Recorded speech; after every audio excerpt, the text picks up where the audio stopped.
घने काले बादल आसमान में छा चुके थे। तेज हवा चल रही थी।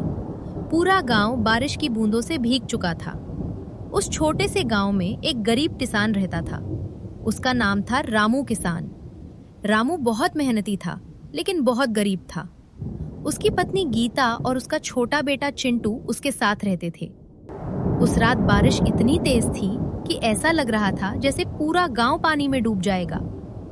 अचानक ठक ठक ठक दरवाजे पर किसी ने दस्तक दी। रामू डर गया।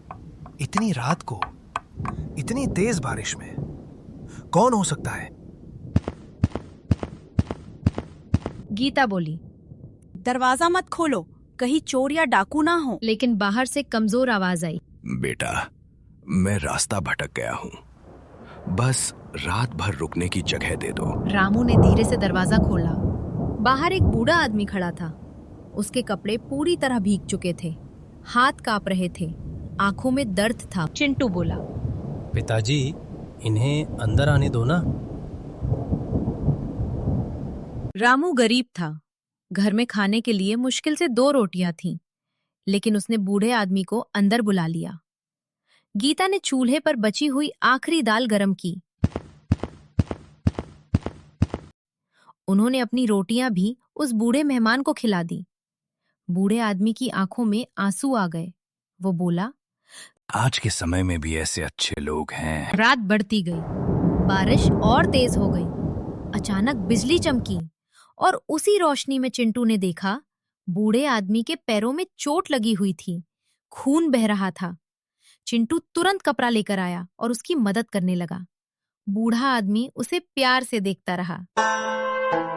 सुबह हुई, बारिश थोड़ी कम हुई। बूढ़ा आदमी गांव के दूसरे घरों में पानी मांगने गया, लेकिन हर किसी ने उसे भगा दिया। कोई बोला, भागो यहाँ से। कोई बोला, तुम चोर लगते हो। बूढ़ा आदमी उदास होकर वापस रामू के घर आ गया। रामू ने उसे फिर खाना दिया। ये सब गांव का अमीर जमींदार लालाजी देख रहा था। उसे गरीब रामू की अच्छाई बिल्कुल पसंद नहीं आई। लालाजी गांव का सबसे अमीर आदमी था, लेकिन दिल से बहुत लालची। वो बोला, इतना गरीब होकर भी दूसरों की मदद करता है, मूर्ख कहीं का। उसने अपने नौकरों से कहा, उस बूढ़े को गांव से बाहर निकाल दो। नौकर बूढ़े आदमी को धक्का देने लगे। तभी चिंटू दौड़ता हुआ आया। उन्हें मत मारो। चिंटू रोने लगा।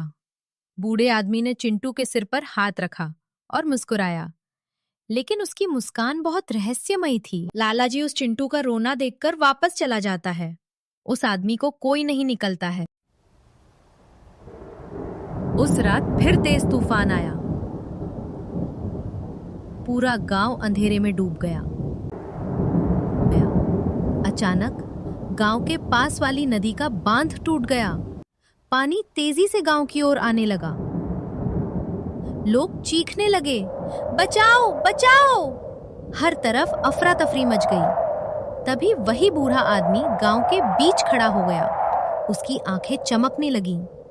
तेज हवा अचानक शांत हो गई। बारिश धीरे होने लगी। सब लोग हैरान रह गए। रामू बोला, आप आखिर है कौन? बूढ़ा आदमी मुस्कुराया और तभी उसके शरीर से तेज प्रकाश निकलने लगा। कुछ ही सेकंड में बूढ़ा आदमी एक दिव्य रूप में बदल गया। सभी गांव वाले डर गए। वह बोला, मैं इंसानों की परीक्षा लेने आया था। मैं देखना चाहता था कि इस गांव में सबसे अच्छा दिल किसका है। सबकी नजरें झुक गईं, क्योंकि किसी ने उस बूढ़े की मदद नहीं की थी। सिर्फ रामू और उसके परिवार ने उसे अपनाया था।